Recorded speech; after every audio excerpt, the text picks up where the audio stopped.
Queremos agradecer a los organizadores del simposio, no solo por invitarnos, sino por incluir en la agenda la biodiversidad y su conservación, particularmente a Emanuel. Eh, eh, esta, esta presentación está dividida en dos partes. La primera me toca a mí, la segunda a Valeria Bauni. Vamos a...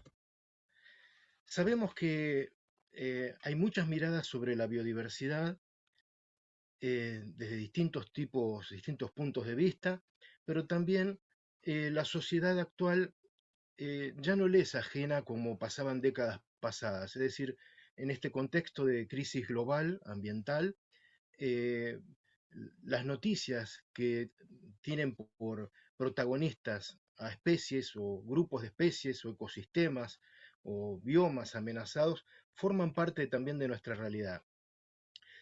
Sin embargo, eh, muchas veces no escuchamos los mismos conceptos digamos, de los que compartió Lucas Garibaldi hoy sobre si la biodiversidad forma parte, la pérdida de biodiversidad forma parte de las causas o de las consecuencias. Normalmente, yo lo que veo es que se presenta la pérdida de biodiversidad solamente como una consecuencia de problemas, cambio climático o cualquier otro. Sin embargo, como él dijo, se retroalimentan, es decir, la pérdida de biodiversidad genera también o potencia los problemas ambientales.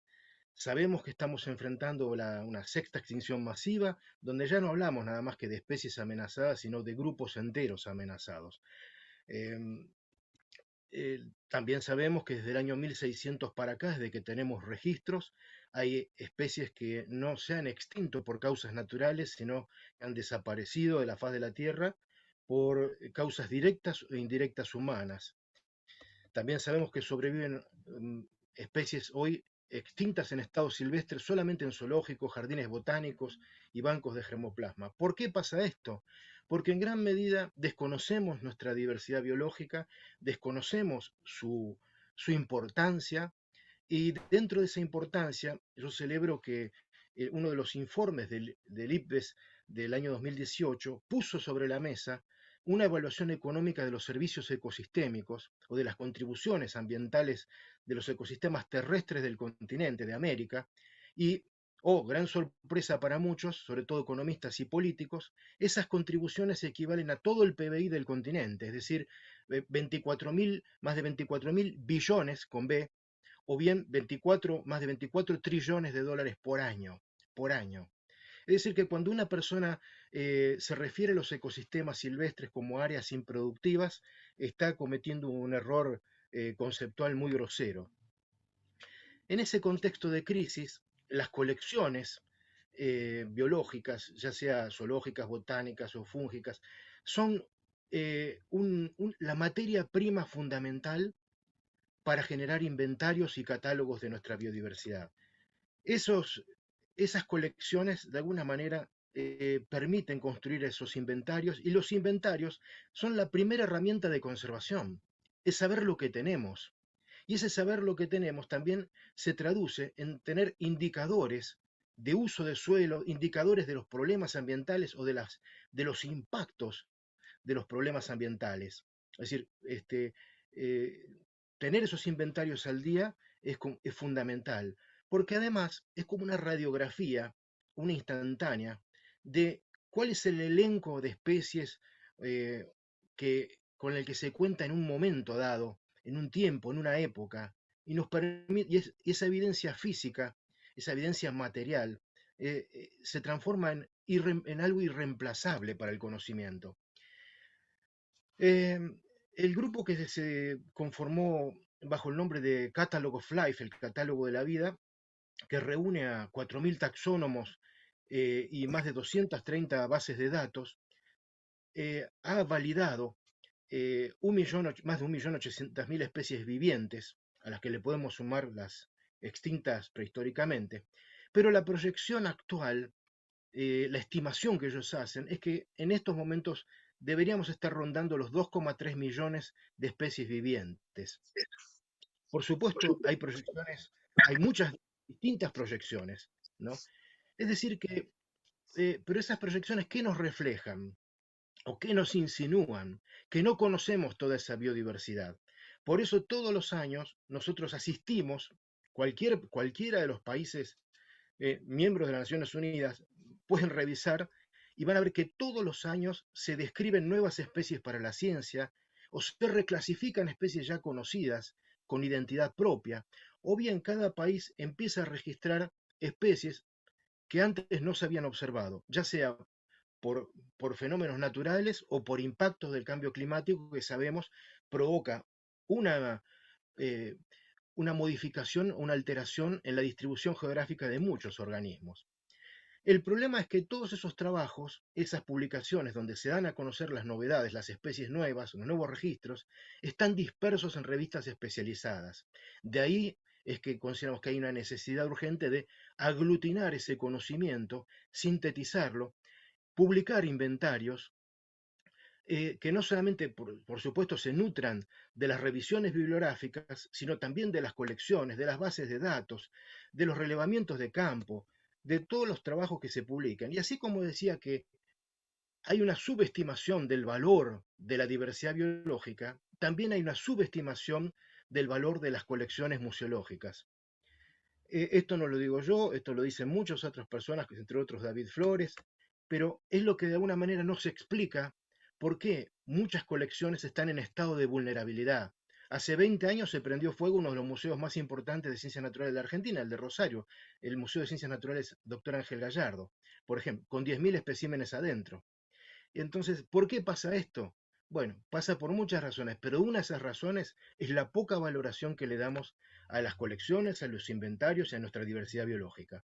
Sabemos que en la Argentina tenemos 18 regiones ecológicas y cerca de 50 grandes unidades de vegetación. Por supuesto, eso ya habla de una diversidad importante, pero quiero señalar también que nuestro país creció de la mano de un museo, es decir, en 1812, apenas a 2 años de la Revolución de Mayo, y antes de haber declarado la independencia, la Argentina fundó el Museo del País, el que hoy llamamos Museo Argentino de Ciencias Naturales. Es decir, que nuestro país tiene una trayectoria muy valiosa en materia de estudiar sus recursos. Lo que vemos como problema es que quienes estudian los recursos no son consultados por quienes manejan o deciden sobre el uso del territorio. El segundo censo de la República Argentina, publicado en 1898, para sorpresa de muchos, incluía la fauna y la flora, entre otros grandes rubros de la Argentina. Esos dos capítulos le tocó ser confeccionados ni más ni menos que a Eduardo Ladislao Holmberg, y cuando uno revisa ese censo nacional, ¿con qué nos encontramos? Con que Holmberg cita 5.000 especies de plantas, eh, 350 especies de peces, 434 de aves, es decir, tenemos ahí un inventario, una radiografía de lo que se conocía a fines del siglo XIX. Hoy esos números están superados, pero así como Holmberg se apoyó en los trabajos de precursores como Félix de Azara, eh, y en el caso de, si bien nuestro trabajo tiene que ver con el inventario de los vertebrados de la Argentina, no queremos dejar de mencionar a precursores de la botánica como Paul Lorenz, botánico de la Academia Nacional de Ciencias de Córdoba, cuyos herbarios, es decir, colecciones botánicas, sirvieron de base para que August Greifswald pudiera publicar el primer tratado sistemático de plantas de la Argentina a fines del siglo XIX. Por supuesto, esas obras fueron después completadas, entre otras, por Horacio de Escole con su fabuloso Genera et Species Plantarum Argentinarum, que lamentablemente se publicaron solamente 5 volúmenes. En el año 63, el INTA empieza a publicar una serie de monografías voluminosas sobre la flora argentina, a veces dedicadas a grupos taxonómicos, a veces a provincias, a veces a ecorregiones. Esto fue por iniciativa del ingeniero agrónomo Arturo Ragonese, lo dirigió en una primera etapa Ángel Cabrera, después Rodolfo Arturo Burkhardt, después Milan Dimitri, Maevia Correa, Roberto Kisling y otros, y la obra sigue. Y acá yo creo que hay un punto de inflexión con las plantas vasculares de la Argentina, de Osvaldo Belke en 1981, el catálogo, porque marca un hito que por suerte pudo ser superado por el esfuerzo de los botánicos del Instituto de Botánica Darwinium, que gracias a su, eh, a su esfuerzo sistemático, hoy sabemos que cuántas especies de plantas tenemos en la Argentina y en el Cono Sur. En Argentina 10.006 especies, de las cuales sabemos que el 17% al menos son endémicas, es decir, exclusivas. Entonces, volviendo ahora a los vertebrados, por supuesto, hemos considerado y teníamos trabajos o listas sistemáticas para cada uno de los grupos, pero esas listas están dispersas, desactualizadas, taxonómicamente como geográficamente, y pensamos que un inventario es tan vital que no sirve solamente para reconocer cuál es el elenco de especies que habitan en la Argentina o documentar, como dije antes, cuál es esa radiografía de la biodiversidad de esta época, sino también, sobre todas las cosas, priorizar líneas de investigación, generar programas de educación ambiental, de conservación, tanto in situ como ex situ, ofrecer una herramienta de gestión a los decisores, actualizar la legislación, frente a distintos tipos de impactos, correlacionar la presencia-ausencia de distintos organismos en distintas jurisdicciones y contrastarlo con las amenazas o desafíos ambientales. En función de eso, desde la Fundación Azara, trabajamos durante casi 4 años con 20 especialistas en peces marinos con Ezequiel Mavagraña y Berta Cusó, en peces continentales con Juan José Rosso y Jorge Eliota, en anfibios y reptiles con el doctor Jorge Williams, Tomás Martínez Aguirre y Damián Fortunato, en aves con Kini Ressler y María Emilia Giusti, en mamíferos con Pablo Teta, Agustín Aba, Guillermo Cassini, David Flores, Carlos Galeari, Sergio Lucero, Javier Pereira eh, y Pablo Hayat. Eh, y quiero destacar que este grupo que hemos conformado, trabajamos con lo que teníamos puesto. Nuestro presupuesto era nuestra computadora, nuestro tiempo. Es decir, sin fondo. Digo esto porque si nosotros hemos podido lograrlo, eh, encolumnándonos detrás de lo que consideramos es una causa noble, ¿cómo el Estado o los estados no pueden generar algo parecido? Esa es la pregunta que podemos dejar latiendo.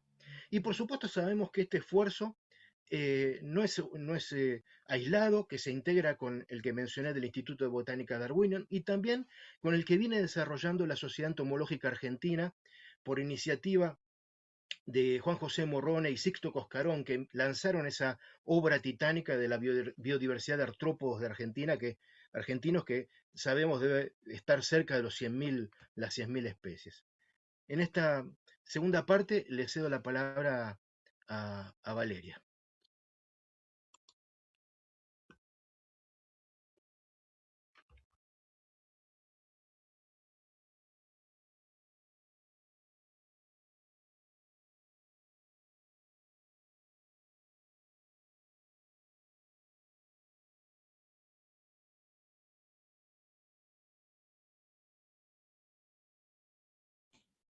Hola, ahí estoy. Bueno, como les comentó Claudio, lo que yo les voy a contar son los resultados de este trabajo que nos llevó 4 años junto con todos los especialistas. Para los oyentes que nos escuchan desde distintas partes y para ubicarnos geográficamente, bueno, la Argentina queda en el sur del continente americano, en Sudamérica es el segundo país más grande después de Brasil, y nosotros lo que hicimos, bueno, y sobre todo los especialistas, fue generar una base de datos. O sea, ellos ya contaban con información, pero la tenían que organizar, actualizar, teníamos que unificarla entre todos, así que generamos una gran base de datos que incluía mucha información, entre ella el rango taxonómico de las especies, el estado de conservación. Esto fue utilizando los criterios de la UICN, que llevó un trabajo muy, muy arduo porque hubo que unificar las categorías de todos los grupos taxonómicos, que cada uno contaba con sus propios criterios muchas veces, así que tuvimos que hacer un gran trabajo ahí para unificarlas y hacerlas comparables. También analizamos la distribución geográfica, es decir, las provincias, en qué provincias se encontraba cada especie, incluido también el mar argentino, y los endemismos, es decir, las especies que son exclusivas o están restringidas a algún sector de nuestro país. Con toda esa información pudimos generar análisis de riqueza y de representatividad, esto es analizar las especies en función, los grupos taxonómicos en función de las especies nativas, las amenazadas, las endémicas, las exóticas. Así que con toda esa base de datos pudimos analizar todos los datos. El listado se publicó en formato de libro en diciembre del 2021. Este libro se encuentra disponible en la página de la Fundación Azara para descargar. Ahora podemos compartir el link en el chat. El libro cuenta con información de todas las especies que habitan o habitaron en la Argentina, de todo lo que les comenté, con la distribución, el estado de conservación, si son endémicas de dónde. Y bueno, y cuenta con toda la información para todos los grupos taxonómicos, y también se distinguen a las especies exóticas. Por otro lado, también publicamos un paper con los resultados del análisis de toda esta base de datos en la revista SOCIS. La revista está en inglés, pero pronto va a salir una versión en castellano con todo esto, con toda esta información. Para mostrarles un resumen de los resultados que obtuvimos de analizar esta base de datos, podemos contarles que, bueno, que en la Argentina hay 574 peces marinos, 561 peces continentales, 177 anfibios, 450 reptiles, 1113 aves y 428 mamíferos, lo que da un total de 3.303 especies de vertebrados en la Argentina. Voy a mostrarles un breve resumen de información de estos por grupo taxonómico. Las especies, perdón que tengo que mover la pantalla para ver, ahí está.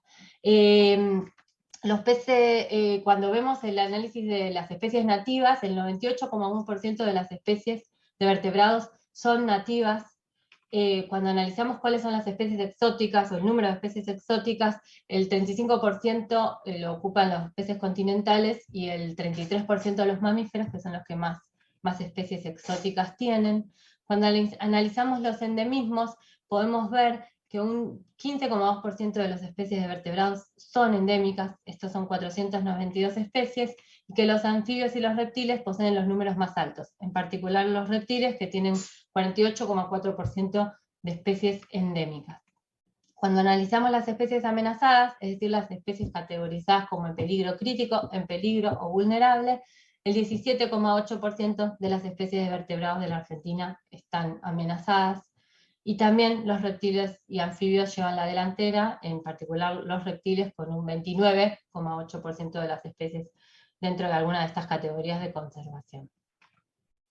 Lo que hicimos con todos los datos que obtuvimos de los especialistas fue generar mapas de riqueza por grupo taxonómico para el país, incluido o sea, en el mapa podemos observar el número de especies. En color blanco serían los que tienen valor 0, o en verde oscuro los valores más bajos, y en color rojo los valores más altos. Acá podemos observar diferentes patrones de riqueza para todos los grupos taxonómicos, y podemos observar el total de especies de vertebrados que habitan en la Argentina por provincia. Acá podemos observar claramente que Misiones, Salta y Corrientes son las provincias que mayor riqueza de vertebrados tienen. Hicimos lo mismo con el estado de conservación, es decir, analizamos los mapas de distribución de especies amenazadas, es decir, en este mapa podemos observar el número de especies amenazadas que hay por provincia de la Argentina. Y también tenemos a Misiones y a Salta como las provincias con más cantidad de especies amenazadas. Si bien este dato es relevante, lo que también nosotros notamos era que había que hacer un análisis en función de la cantidad de especies que habitan en la provincia. Por eso hicimos un análisis de porcentaje de especies amenazadas, que lo que hace es relativizar el número de especies amenazadas en función de las especies nativas que habitan en esa provincia. Y acá podemos observar que se cambia el mapa completamente, y que Santa Cruz y Tierra del Fuego, que nos aparecían como provincias con baja cantidad de especies y de especies amenazadas, en relación a la cantidad de especies que habitan, el número es importante, tienen un alto porcentaje de especies amenazadas. Lo mismo hicimos con las especies endémicas. Analizamos el número de especies endémicas por provincia y sumamos el total para el país, y acá vemos un patrón completamente diferente al que observábamos cuando veíamos la riqueza de especies, donde veíamos que el norte y el este de la Argentina poseía los patrones más altos de riqueza. Acá vemos que para el oeste tenemos la mayor cantidad de especies endémicas. Es decir, en las zonas áridas y semiáridas y en el norte tenemos muchas especies endémicas. Acá se nota claramente, Catamarca es la provincia que mayor endemismos tiene, seguida de Mendoza. Neuquén es la que tiene mayor proporción de especies endémicas. Así que estos mapas nos sirven para analizar los patrones de distribución de las especies en nuestro país.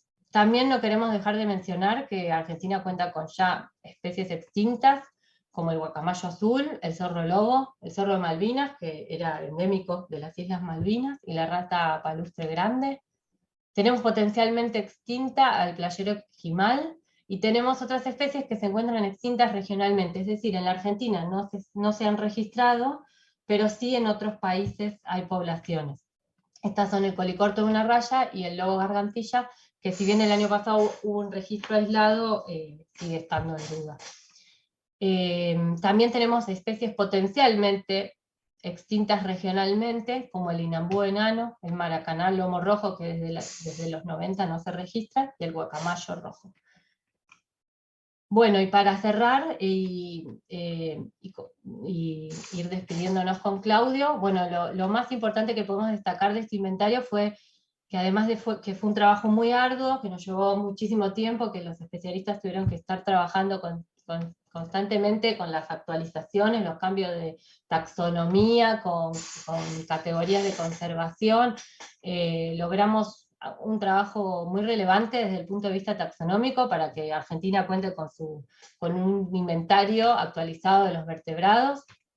Nos sirve como referencia a partir de este momento para el futuro, y nos permite profundizar en dónde tenemos que evaluar a la biodiversidad, dónde poner los esfuerzos de conservación. Por ejemplo, muchas veces los esfuerzos se concentran en dónde hay más especies amenazadas. Bueno, también podemos ver que tenemos que priorizar dónde están las especies endémicas, que son muchas veces son mucho más vulnerables por estar restringidas, o también el porcentaje de especies amenazadas también nos puede servir, sobre todo vemos que las provincias que dieron con mayor cantidad de especies endémicas son las que menos representadas están en el sistema de áreas protegidas. Nos sirve para los tomadores de decisiones, para actualizar legislación, y básicamente para desarrollar políticas públicas para la conservación a nivel nacional o provincial. Esto pone a disposición de los ciudadanos una herramienta sencilla que nos permite conocer la riqueza natural de vertebrados de la Argentina, el estado de conservación, y también nos dejó algunos desafíos en los que tenemos que trabajar a futuro, como por ejemplo mantener este listado actualizado, que no se pierda la actualización, publicarlo en la web para que sea de acceso libre a todo el mundo y fácil para que puedan consultarlo cada vez que uno quiera saber cuántas especies de vertebrados habitan en determinada provincia, que esa información esté disponible. Extenderlo a los demás grupos. Bueno, Claudio comentó que ya hay bastantes avances en eso, pero bueno, sería ideal tener toda la información unificada. Y también nos dejó el interrogante de las especies que no se encuentran categorizadas. Tenemos 21,5% de especies que no tienen datos para ser evaluadas, o sea, tenemos más especies sin información que especies amenazadas. Eso también es un dato relevante. Esas especies necesitan de información para poder categorizarla, de estudios, así que eso también es un desafío que tenemos por delante, y que ese número se reduzca a medida que podamos ir avanzando. Así que para cerrar, bueno, les queremos dejar un agradecimiento a Adrián Giaquino, Jorge Cristi, Fernando Vázquez Martín y Facundo Estivo, que participaron en el proyecto, a los especialistas, como ya los nombró Claudio, pero bueno, les debemos un agradecimiento enorme, y a Emanuel y a la organización por la invitación. Muchas gracias.